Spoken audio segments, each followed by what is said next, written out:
उद्धव जी भगवान श्री कृष्ण से कहते हैं, हे प्रभु, संसार में तो कई तरह के मनुष्य हैं।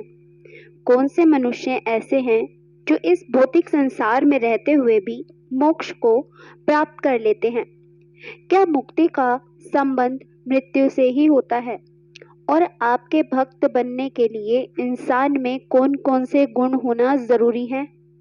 इस पर भगवान श्री कृष्ण उद्धव जी को समझाते हैं कि इस संसार में मनुष्य की 3 श्रेणियां होती हैं: भक्त, मुक्त और भाग। भक्त मनुष्य अपने आप को कर्मों का कर्ता और कर्म फलों का भोक्ता मानता है, यानी उसके मन का भाव ऐसा रहता है कि जो भी कर्म उसके द्वारा किए जा रहे हैं वो स्वयं अपनी इच्छा से कर रहा है। कर्मों से उसे जो भी फल मिल रहा है वो उन्हें भोगने के लिए भी तैयार रहता है। कर्म फलों के रूप में सुख दुख उसे मिलते हैं, उनसे वह सुखी भी होता है और दुखी भी। और सच तो ये है, दुख का अनुभव वह सुख से ज्यादा करता है, क्योंकि वह सुख में भी चैन से नहीं रह पाता। सुख के बाद दुख, दुख के बाद सुख का सिलसिला चलता ही रहता है।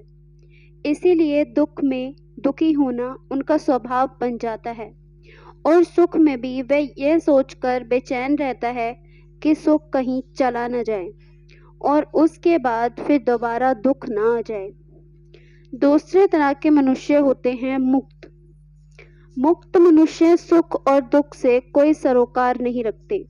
उनके जीवन का भाव ऐसा रहता है कि जो हो रहा है सब ईश्वर की कृपा और मर्जी से हो रहा है।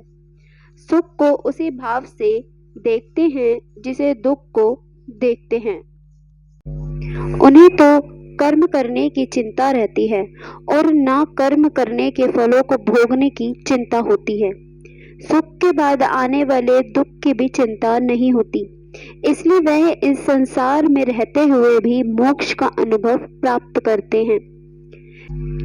इस बात को और सरल बनाते हुए भगवान श्री कृष्ण कहते हैं कि विवेकशील मनुष्य सोने, उठने, बैठने, घूमने, फिरने, देखने, सुनने आदि की क्रिया में अपने आप को कर्ता नहीं मानता, बल्कि यह तो प्रकृति के तीनों गुणों सत्गुण, रजगुण और तमोगुण के साथ परस्पर होने वाला व्यवहार है।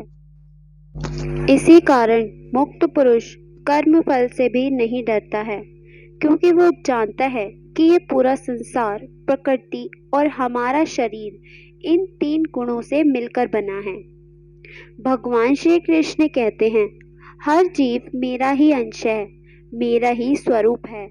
इस आत्मज्ञान से संपन्न होने पर उस जीव को मुक्ति कहते हैं और आत्मा के ज्ञान ना होने पर उसे ही बद्ध मनुष्य कहते हैं।